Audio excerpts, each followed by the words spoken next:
Happy Tuesday, Fire Fam. Welcome to the Tuesday edition of Burn It Down with Kim Brown. This is the safe space where we set oppression ablaze because we still have breath in our body and oppression is still out here stomping the earth. And guess what, gang? Guess what?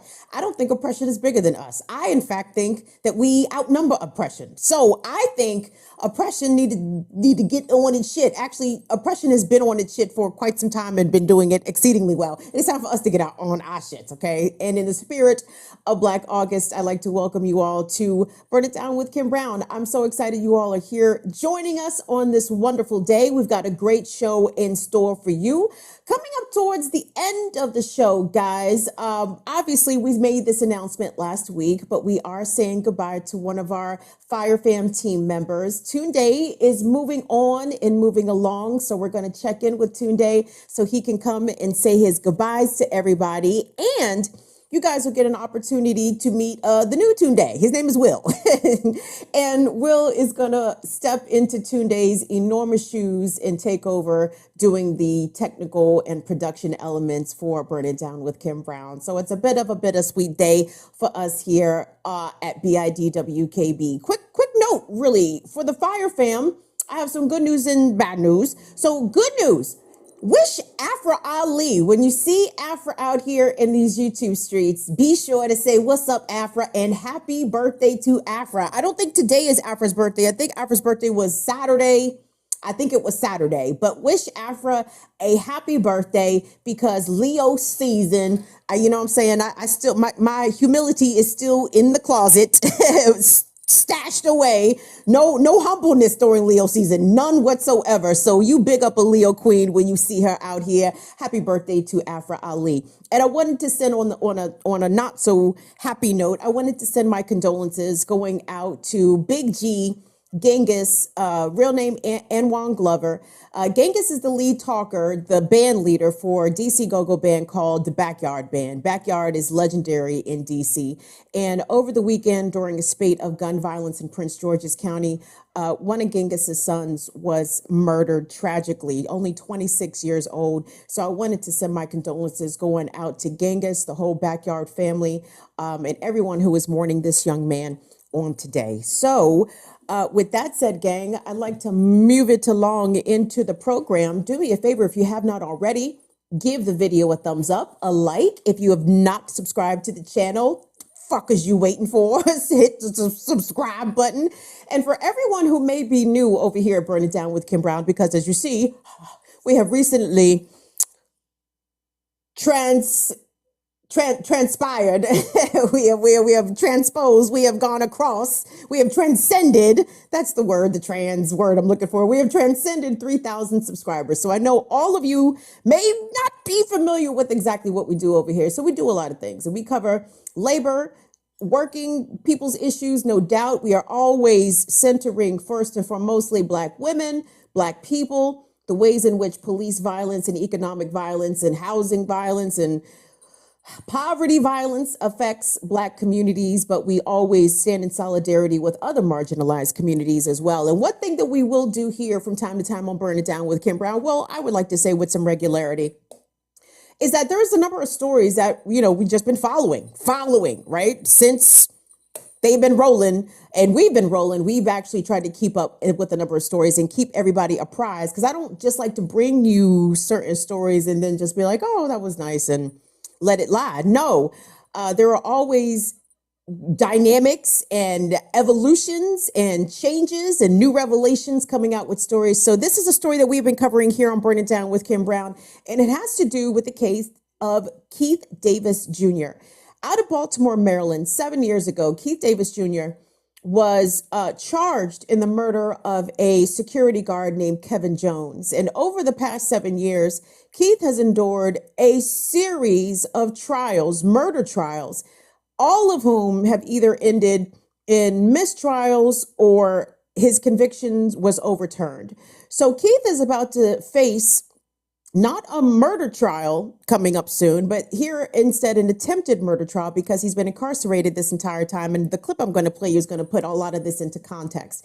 But to sum it up, Keith Davis Jr. has been, in my opinion, the target of malicious prosecution, by outgoing Baltimore State's Attorney Marilyn Mosby. Now, some of y'all MSNBC viewers, y'all might know who Marilyn Mosby is, because Marilyn Mosby will from time to time pop up on liberal media outlets and be framed as the progressive prosecutor. And I can assure you that most Baltimoreans, especially of the black variety, will let you know that there is not much progressive about Marilyn Mosby. But Marilyn Mosby is not going to be the Baltimore State's attorney going forward, at least after this year. She was defeated in the Democratic primary back in June, and she will likely be replaced by Democratic nominee Ivan Bates. But in the interim, Marilyn Mosby is still going to be in office till the end of the year. And it appears as though she is determined to continue to prosecute Keith Davis Jr. for these crimes. Now, y'all, there have been some developments in this story. So Friday, tings popped off. When I tell you tings popped off, they popped off. And it may not look on the outside as though this was a big ting, but in my opinion, it was absolutely a ginormous thing. So we're going to cue up this clip from WBAL TV. Okay. Now, because there's been so much press and coverage and controversy, and by the way, don't forget, Fire Fam, we have had Keith Davis Jr.'s wife on this program more than once. Her name is Kelly Davis. She is a force, okay? She is a fucking force. Like, I am in such admiration and awe of this woman, because I'm like, God damn, we all need a wife like Kelly Davis. I wish for a wife for you, regardless of your gender or your sexual orientation. I want a wife like Kelly Davis for you. I swear to God I do. So this transpired Friday. What the clip that we're about to see here, because as they are leading up to the trial date of Keith Davis Jr.'s now latest attempted murder case, there has been a number of motions hearings going before the court. One of them pertains to a gag order, because Marilyn Mosby's office intently was attempting to basically silence Kelly Davis on social media by saying that supporters of Keith Davis Jr. were making it so that there was bias in the community, to the extent that the state's attorney's office even tried to have this next trial of Keith Davis Jr. removed out of Baltimore City and moved into the county, but a judge denied that, right? So Marilyn Mosby's office been taking L's left and right on these motions hearings, right? Well, sis took another L. She took another L on Friday. Let's check out this clip from Channel 11.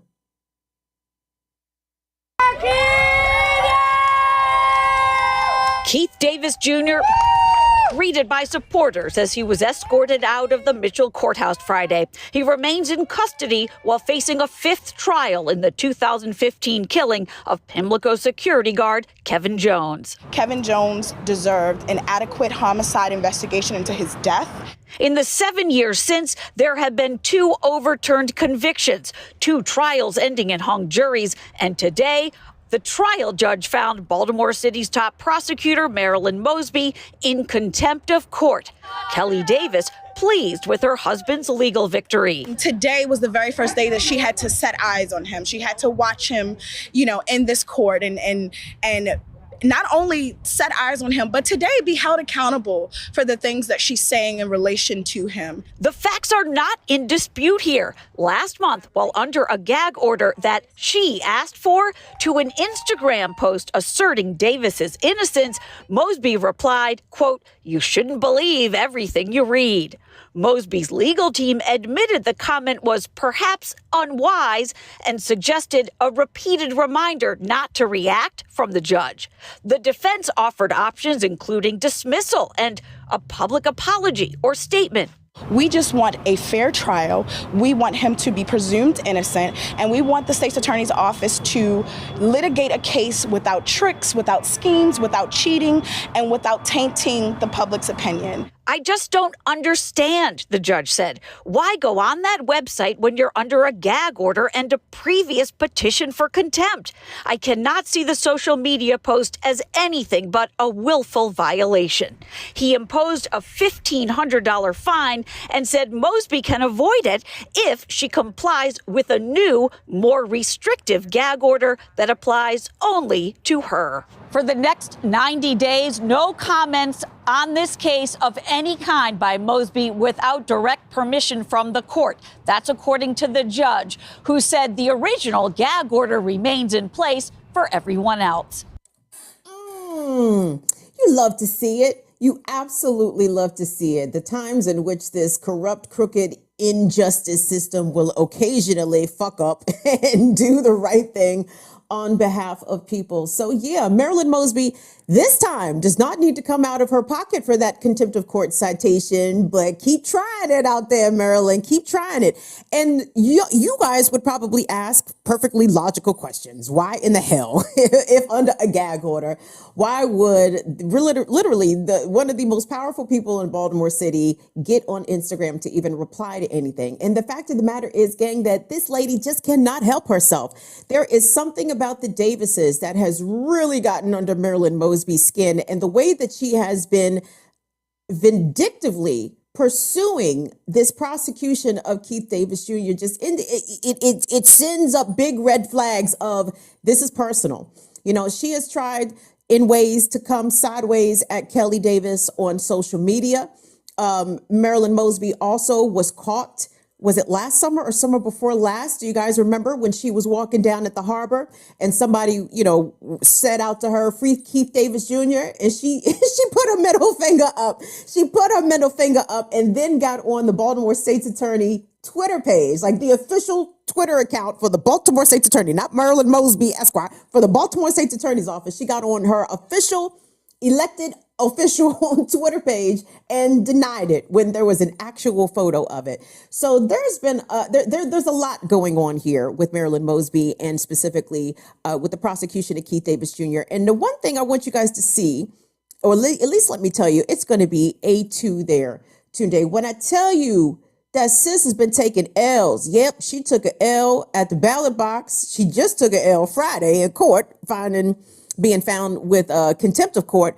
But a few months ago, in some motions hearings pertaining to Keith Davis Jr.'s case, a judge found that Marilyn Mosby's office, and the headline here from the Baltimore Sun reads, "Baltimore judge finds presumption of vindictiveness in Keith Davis Jr.'s attempted murder case sets evidence hearing going forward." And like I said, this was several weeks ago.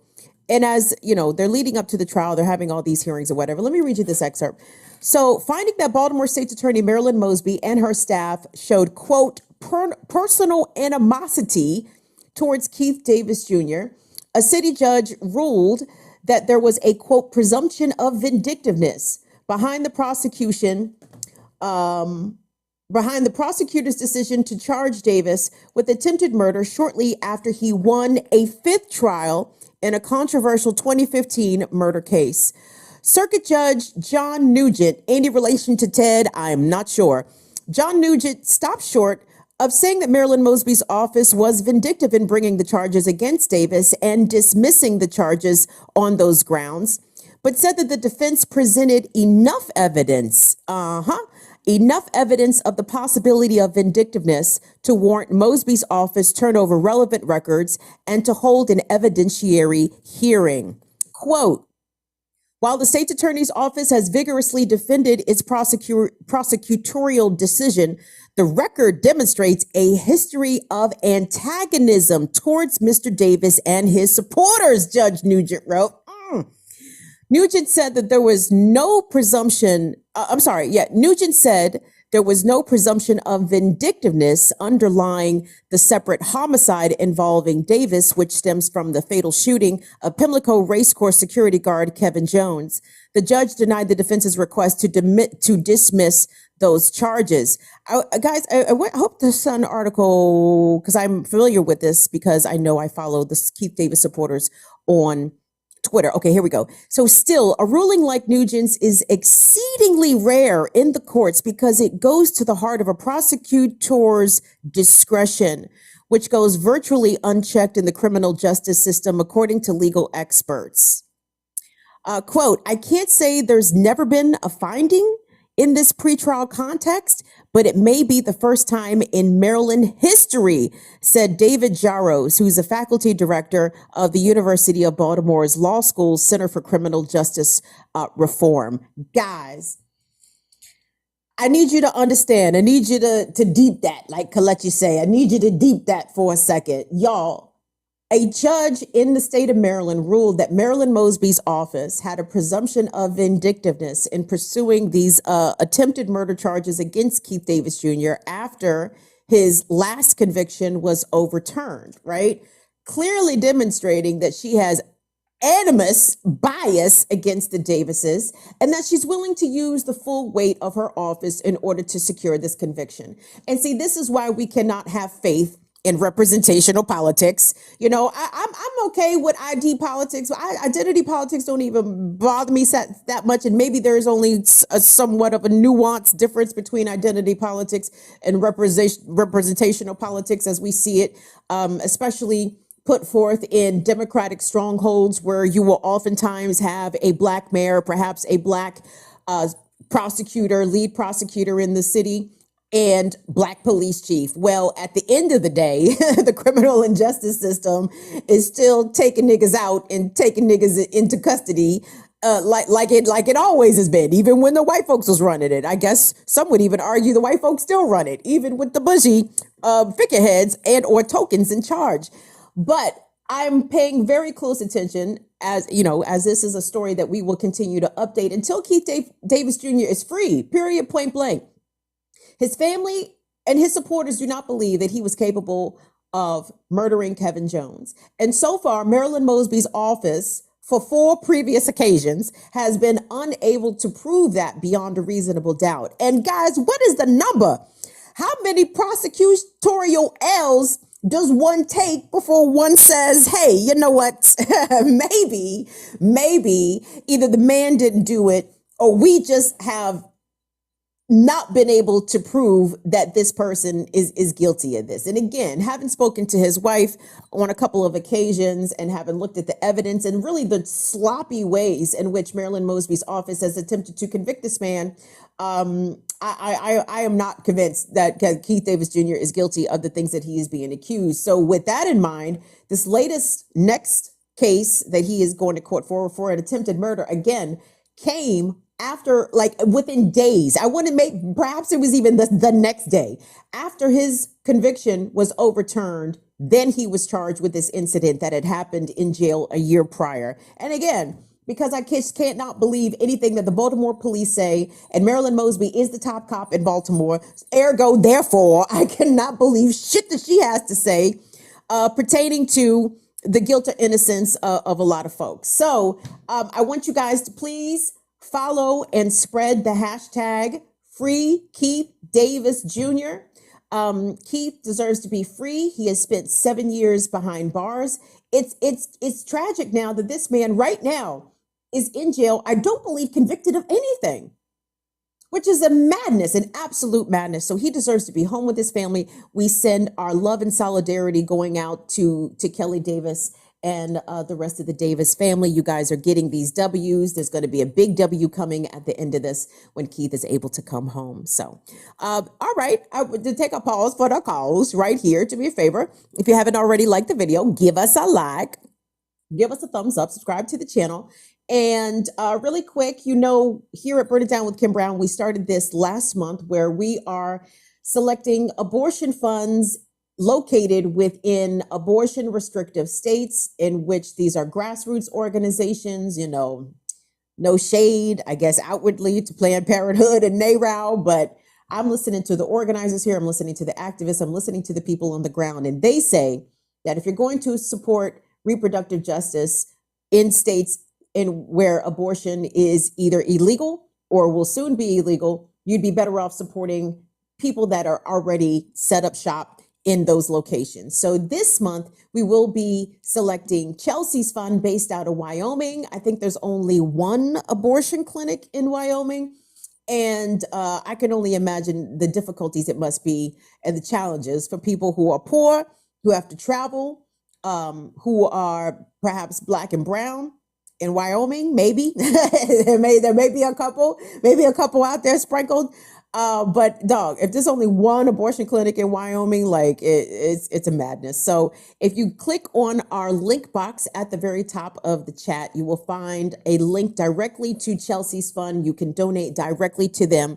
We here at Burn It Down with Kim Brown have donated, will be donating $50.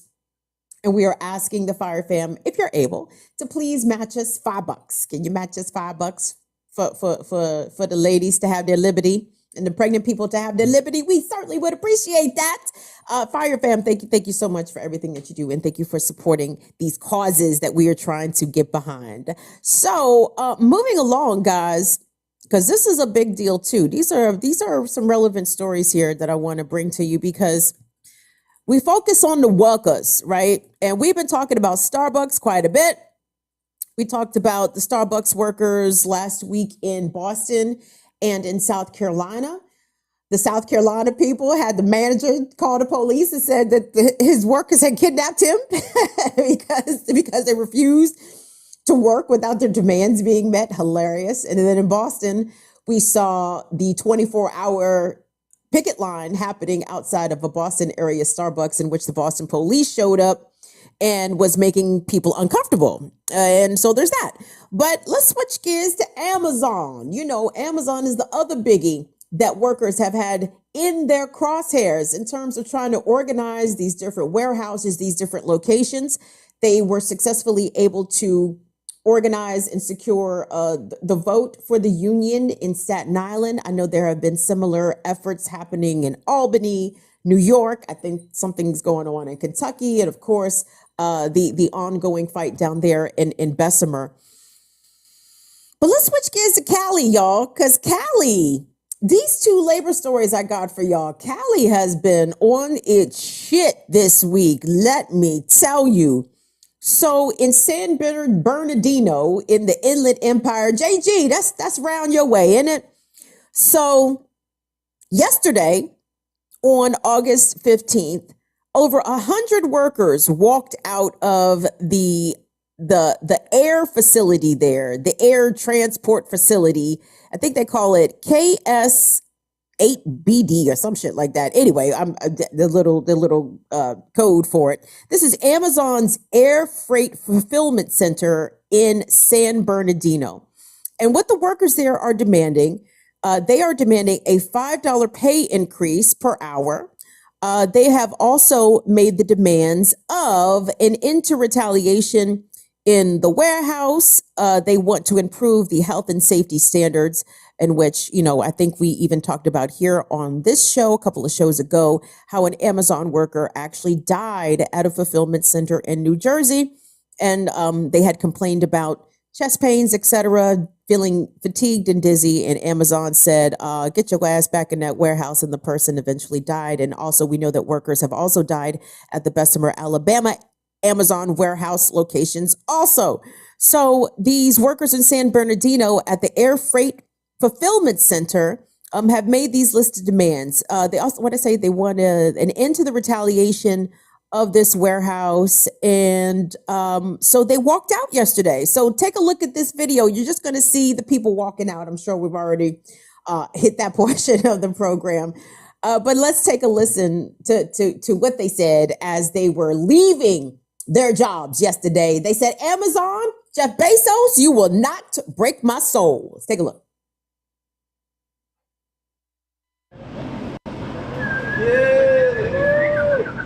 What's up? What's up? Woo! That's right.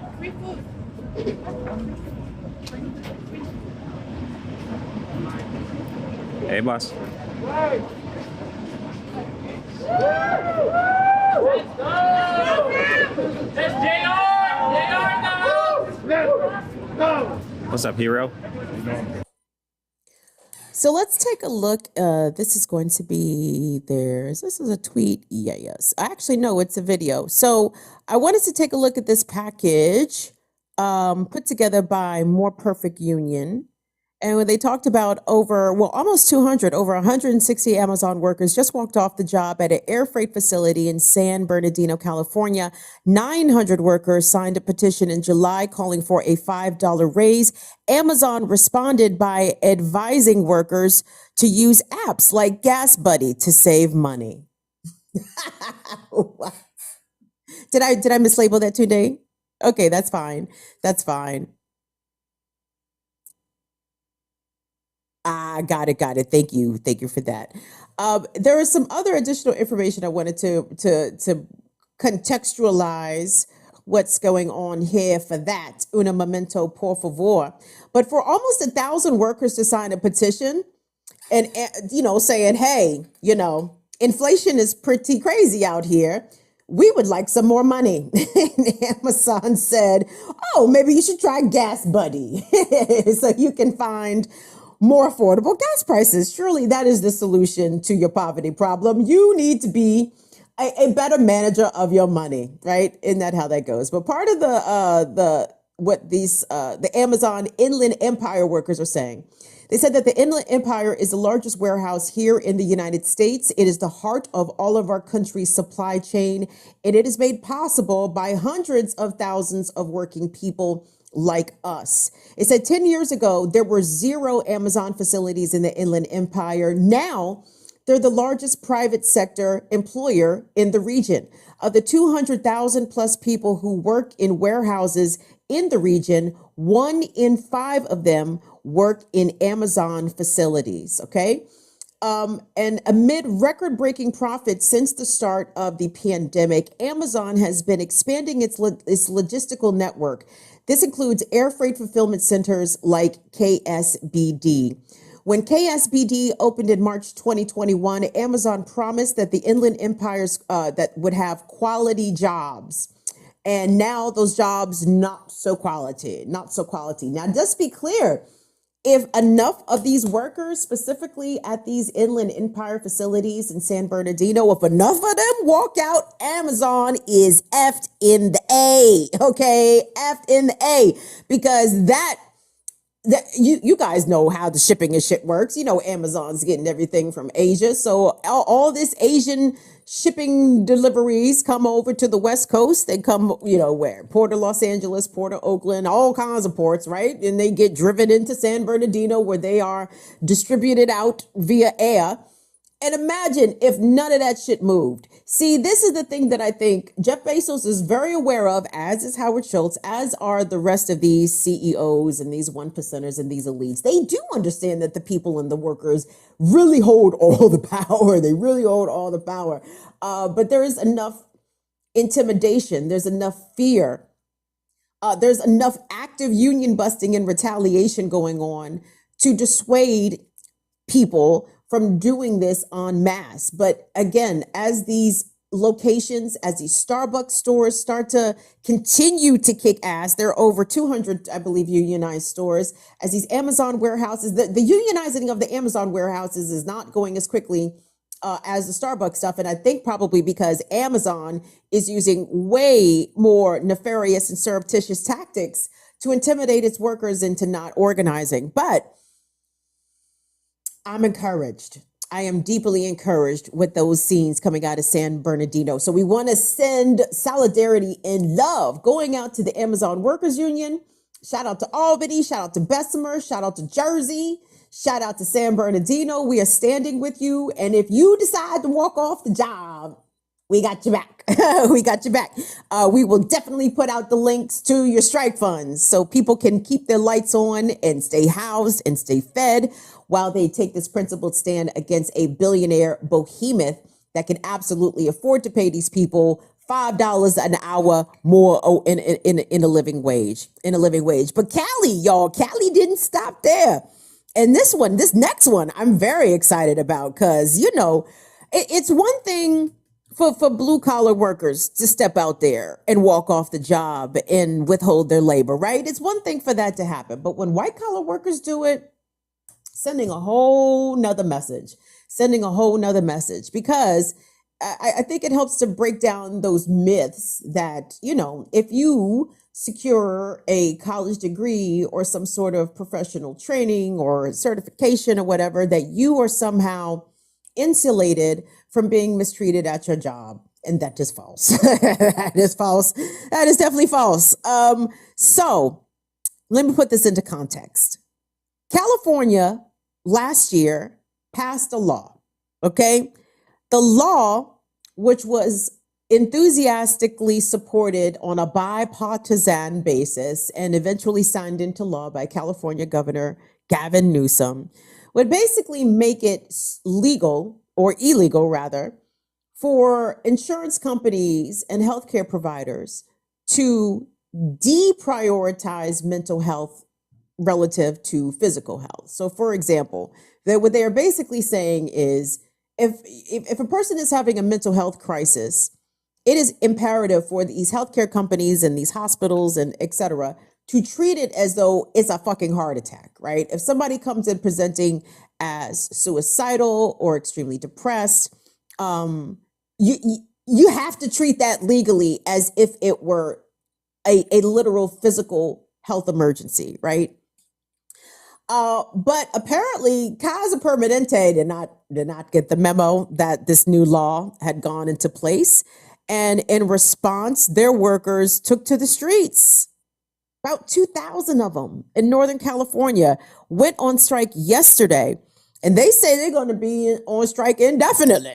They're going to do this indefinitely until Kaiser Permanente gets his shit together. So the two clips that we're about to see here, the first one is going to be from the NBC Bay Area. And let me give a kudos. Let me big up this reporter. Tragically, I did not write down his name, but I think I left his name included in the clip because I was actually impressed at the fact that he actually went out there and talked to the workers. He didn't just talk around them or stand out there and allow their strike, their picket line to sort of be, you know, the backdrop. No, he actually spoke to them and got their concerns and their demands on the record. And the second clip that we're going to see is also going to be from that same picket line in California, but it is going to be a clip posted by the National Union of Healthcare Workers. And this is like a mental health care workers union based out of California. So these are going to be these two clips that we're checking out. And again, Kaiser Permanente, this is this mental health therapists. These are social workers. These are clinicians. These people said, fuck this shit. Y'all are doing this shit bad.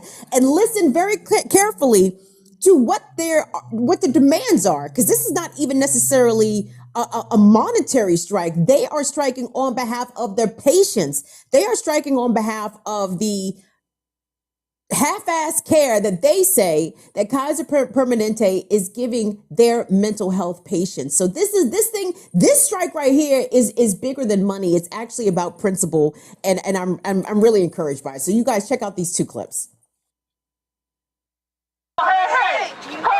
Mental health care workers at Kaiser say they've had enough. Clinicians are leaving due to a variety of issues. About 2,000 counselors, psychologists, and staff going on strike around the state after negotiations between the union and Kaiser Permanente stalled. My patients get very upset when they can't get their children mental health care needed as soon as possible. Beyond an increase in wages, the union says it's fighting for what they call a comprehensive settlement that would increase staffing and consequently reduce patient wait times. People will not stay just for the money and the benefits. We need a model of care that serves our patients and that we can feel ethically good about.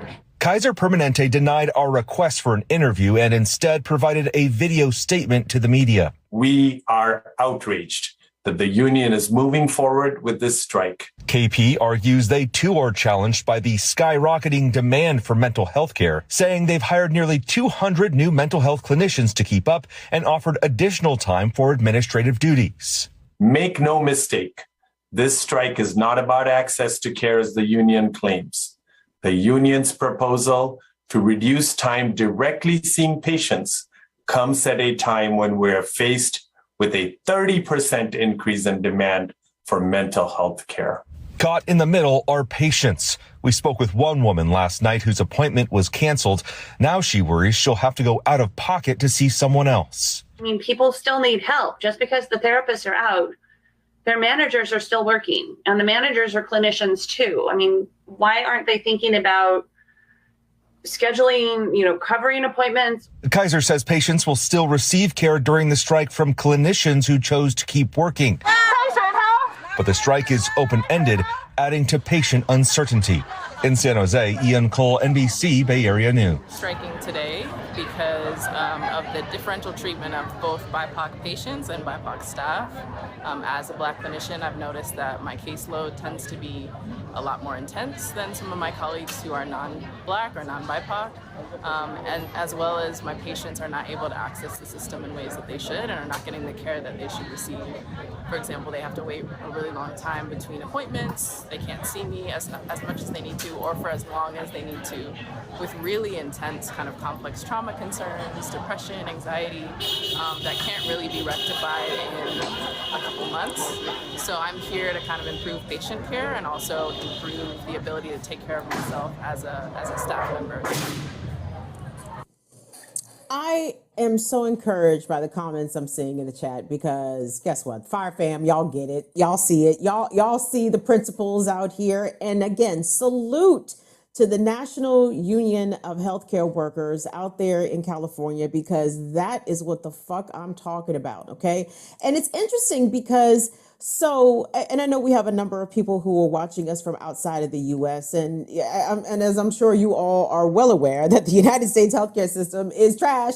It is garbage. It is straight up bizarre. And it is even worse if you are experiencing mental health problems or experiencing a mental health crisis. And this is what these healthcare workers are saying. They said, hey, if a person comes in presenting as deeply emotionally disturbed and is actually seeking help, Kaiser cannot tell them to come back in 2 weeks because, that's not how mental health services work. OK, like shit needs to be addressed now. Shit needs to be addressed in a very short duration of a follow up. Like shit needs to be addressed. And I want us to drive this point home even further, just really quick, because I think this therapist did an excellent job of encapsulating the depth of the problem. So before this strike took place, I want to say maybe a month or so ago, the National Union of Healthcare Workers had a virtual press conference and featuring some of its members and some of the members of the California legislature who helped bring this bill to pass. And again, this was a politically popular bill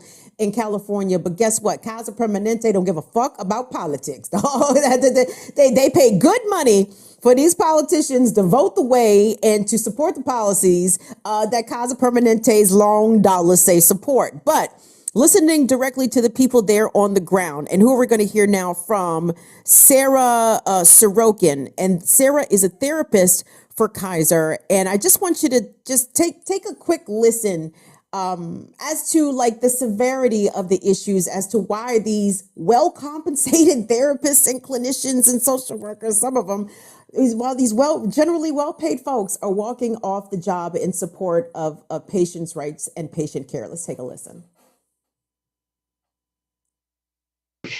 I work as a triage therapist where I help people in crisis and those needing linkage to an initial appointment. Many of the calls I receive are from patients who have been waiting weeks or months for their individual therapy appointments. In many cases, their mental health has worsened since their last appointment, and some of them require urgent or higher levels of care because their conditions have deteriorated during the long wait for treatment. Often, I am not able to offer these patients a timely appointment within Kaiser and ask managers for immediate accommodations outside of Kaiser. Unfortunately, Kaiser does not allow the patients with the most severe symptoms to be referred outside of Kaiser for treatment, subjecting them to individual therapy treatment waits of 6 to 8 weeks or more. Many patients with mild to moderate symptoms referred outside of Kaiser are unable to find a therapist available in Kaiser's overburdened external provider network and call back with worsened symptoms. Patients with mild to moderate symptoms are also placed on long wait lists for brief therapy treatment within Kaiser. SB 221 was authored by State Senator Wiener and sponsored by our union to ensure that Californians would no longer have to endure long waits between mental health therapy sessions that violate clinical standards and too often result in patients getting worse instead of better.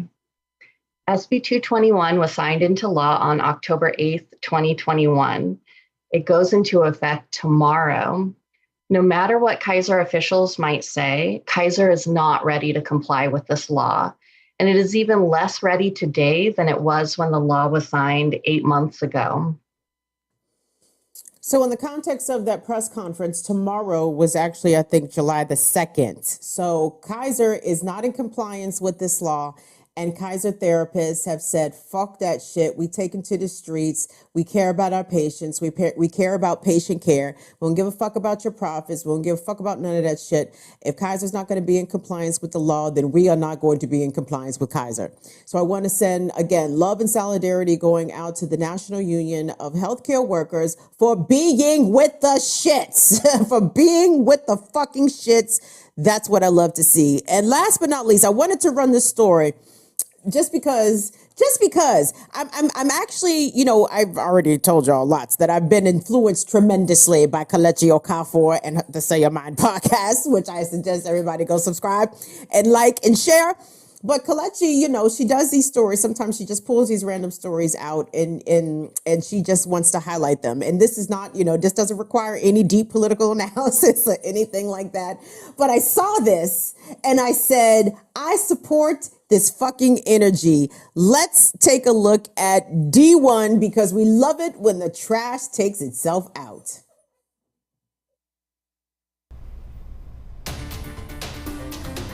Some headlines developing this weekend in a wild story out of Denton County. An inmate there died after drinking a mysterious liquid while a verdict was being read by a judge. Edward LeClaire from Frisco was on trial for child sexual assault. The verdict was guilty, but as it was being read, attorneys say he started chugging from a liquid in a water bottle. LeClaire was later taken to his holding cell, and when a bailiff returned to check on him, he was gray in the face and he died shortly after. That water bottle was taken in for evidence. And I love that for Edward. I love that for Edward. Edward, obviously a demon, a ghoul sent to us from the bowels of hell. If you're going to be committing child sex abuse in any form or fashion, you're a demon. You deserve to roast. And Edward said, you know what? Let me hasten my exit onto hell sooner rather than later. So I appreciate Edward's energy there in his final act, understanding that he were unrepentant or no. Edward said he was not going to jail for that. But you know what? I'm not even mad that taxpayers got to save a few dollars. I'm not sure how the victims feel about that. But I have to say, as a person not too privy about the details specifically of his case, except for the fact that he chugged himself a nice little cocktail before he sent himself on home. I would imagine not to Jesus, unto Satan exclusively. I just wanted to share that with y'all because I love it when the trash takes itself out. Goodbye. Thank you. Thank you. Bye. Thank you. Goodbye.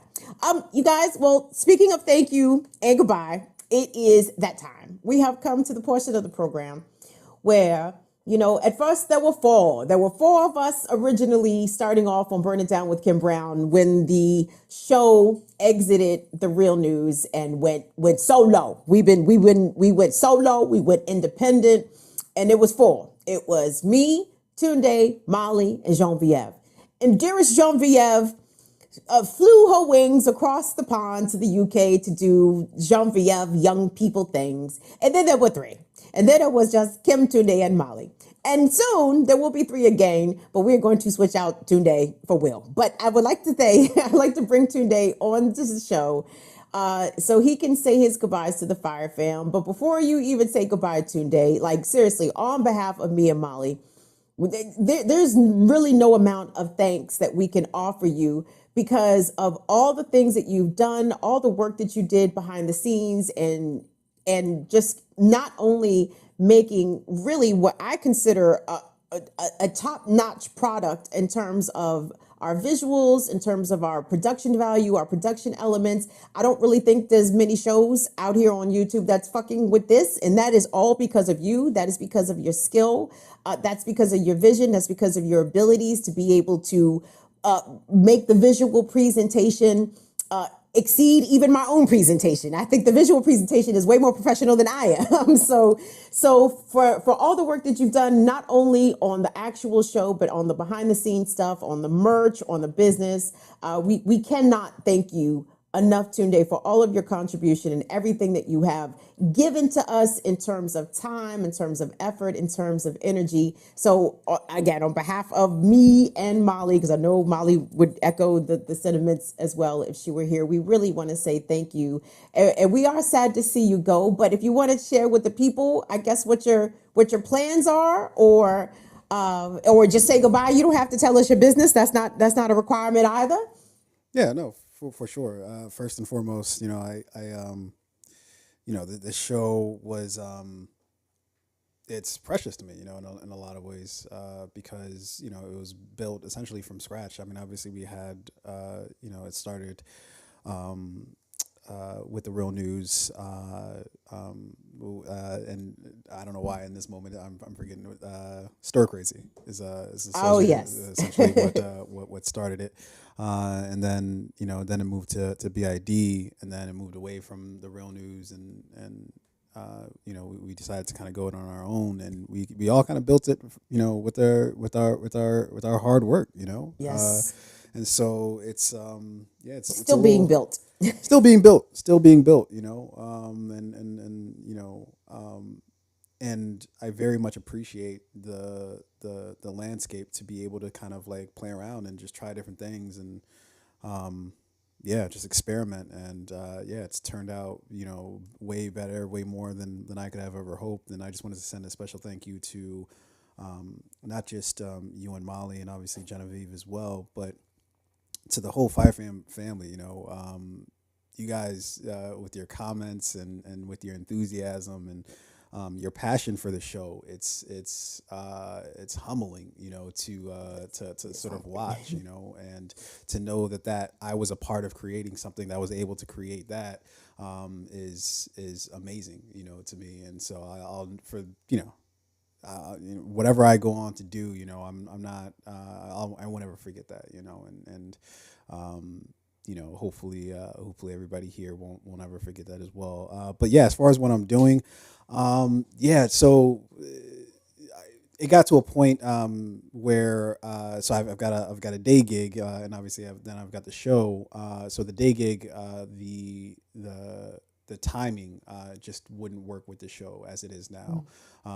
As far as just I'd have to probably miss a lot of shows in order to kind of make things work, and I just kind of got to a saturation point where it's just it's just too much to sort of kind of balance, and I felt like I couldn't do the show justice by by missing XYZ number of shows. So that, along with my true passion and my eyes are being a director, and so I've got a couple of projects that and I took a look at the landscape of my life and where it stands right now, and they say strike while the iron's hot, and it feels like the iron is hot enough to go off and do some of the projects of my own that I've been wanting to do for years now, and so hopefully I'll be back on here maybe towards somewhere in the first quarter of 2023 with some treats for you guys. I'll have some film work to kind of to come on and promote and all that good stuff. So as that sort of goes along, obviously I'll come back here and share it with you all. So this isn't the last time you'll hear from me, but yeah, as far as this capacity goes, I think we've reached the end of that road. So yeah. Well, and I definitely know for a fact that the Fire Fam is aware of your contribution, because as much I'm the host, I'm the front facing person here, but they always acknowledge you and Molly and understanding that, you know, this doesn't just happen. I just don't turn on the computer and the magic happens. No, there's other people doing work behind the scenes on this to make this all happen. And Tunde has been an integral part of that. And so we are happy for you. We are so excited that you are able to pursue your passion projects. And you're right. You know, as someone who has been your age before, I would absolutely say, do the thing now. Like, do it when it feels like it is time to do it. Don't wait. Don't be like, oh, let me get this in place. No, no, no, no, no. Like, if you feel like this is that time, it is absolutely that time. And you should go boldly into that direction and not look back. So that is a big deal, Tunde, and we are super proud of you. And so conversely, there is a new Tunde, except his name is not Tunde. His name is Will. And he's an RVA youngin. He's a youngin from Central Virginia. And I think Will is William. Will's here. Wonderful. You guys say hi to Will. What's up? So Will is not a stranger to us. Actually, Will is also a Real News alum on the production side. So I think Will be, I don't know how easily he'll be able to fit into Tunde's shoes, but I know he's gonna do his best, because Tunde is leaving very big shoes to fill. Will, you want to say what's up to the people and just say what's up to the Fire Fam? Because now you are initiated as the newest member of the Fire Fam. So if you want to tell the people them a little bit about yourself, feel free. What's up, Fire Fam? Will, I am in Baltimore. Yeah, I'm a filmmaker as well, and then just excited to keep the energy that Tunde and Molly and of course Kim, you know, have put it out there, and it's, you know, it's an honor. That's pretty much all I got. Honor, wow. I am honored that you said it was an honor. So it's an honor. Yeah. Okay, guys. So give us some flame emojis, some hand waves to Will, some thumbs up for Will, as we welcome Will aboard and bid a fond farewell to Tunde, for being a father. Should I call you a father? Are you an uncle? I don't know what is your role. Only an uncle at this point. Yeah. No father to speak of. Yeah. He is an uncle to Burn It Down with Kim Brown. He is an uncle to this platform. And in true uncle fashion, he has covered so many bases and worn so many hats in order to get this little engine that could off of the ground. So Tunde, again, thank you so much for all that you have done. And I know that you're going to be tremendously successful in all the things that you're going to go on to do. And we will be very proud to claim Tunde as Fire Fam, as Tunde goes out in the world and makes a giant name for himself. So thank you, Tunde. I appreciate that. If I could part with this, which is like, you know, in us all putting our heads together to sort of put the show on, and for the fans to keep tuning in week and week out. The one thing that I'd love if everybody sort of like, or for me to leave for everybody else is, you know, for as much as we talk about like institutions and, you know, talking about, you know, whether it's law enforcement or any sort of like government, you know, body, and you know, we give them criticism as well as like they deserve the criticism, right? That it's well earned, this criticism. What I've sort of gone on my own personal journey is having that same criticism for yourself, you know, because these institutions, they're made up of people too. You know, I think what happens a lot of times is we look at the other side, you know, whatever horrible shit that they might do, and we look at them and we say they're not human, you know. But the sad part about it is they are, you know. I think when I look at the landscape, I just see a whole lot of people who aren't like these institutions. They're made up of people that aren't being critical of themselves. You know, they're not looking at it as in what is my role in all this. Sometimes when something crazy happens or some law gets enacted or stripped away, you know, some rights get taken back. a lot of people like to look at the actual like lawmakers or Supreme Court justices and say they're the evil ones, which for all intents and purposes they are. But one of my things that I do is I think about the people around them, right?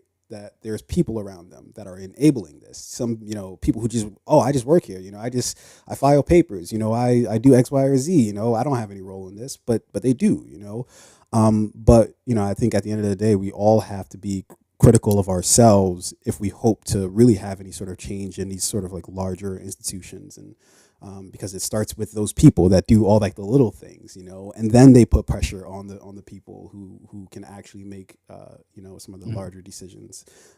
So if there's one thing that I as I'm parting, one thing that it would be just ecstatic to see sort of kind of take on is that sentiment, which is as critical as we are of the institutions, be critical of ourselves too, because that's what's going to change things eventually. Very well said. Well said. Excellent parting wisdom from Brother Tunde. So guys, that is the show. Do me a favor. Tomorrow morning is the Remix Morning Show. As you guys know, the show returned from a 2-week hiatus today. So tune in tomorrow morning to the Remix Morning Show, 8 a.m. Eastern. Also tomorrow, check me on Status Quo News, 5 p.m. Eastern. I will be filling in for Jordan. It should be a good show, and I certainly appreciate the Fire Fam. Like, you guys, I can't even put it into words. Alicia, Shirley, Courtney, Lateef, Nawadi, James, Thompson, like, to see y'all show up in the chat, Valley Girls, like, that means a lot to me, to see the Fire Fam in other places, like, really supporting your homie. So that has touched my heart. So keep that up. I would love for y'all to keep that going. Tell the others to come on over and join me tomorrow on Status Quo, and make sure that people be nice to me. So thank you guys so much for that. Again, deep thoughts and love and bon chance vibes, buena suerte vibes, bon voyage vibes going out to Tunde, and bienvenue to Will, who is going to be taking his place as we go forward in the show. So that's it, everybody. On behalf of Will, Tunde, and Molly, we thank you all so much. Please don't forget, COVID is out here jumping on people. Chances are it's going to try very hard to jump on your children when they go back to school. So let's try to not make that a thing. Let's encourage children to wear masks. You too, mask up in indoor public spaces, social distance, wash your hands. I don't give a flying fuck what the CDC new recommendations are. COVID is still out here jumping on people, as is monkeypox, as possibly is polio. So I need you guys to move accordingly, because we are under biohazard attack right now with all these viruses and diseases. So please keep you and yours safe. Okay, guys, we will see you back here on Friday. Love you guys to pieces. See y'all later. Bye-bye. See y'all. Thank you, Tunde.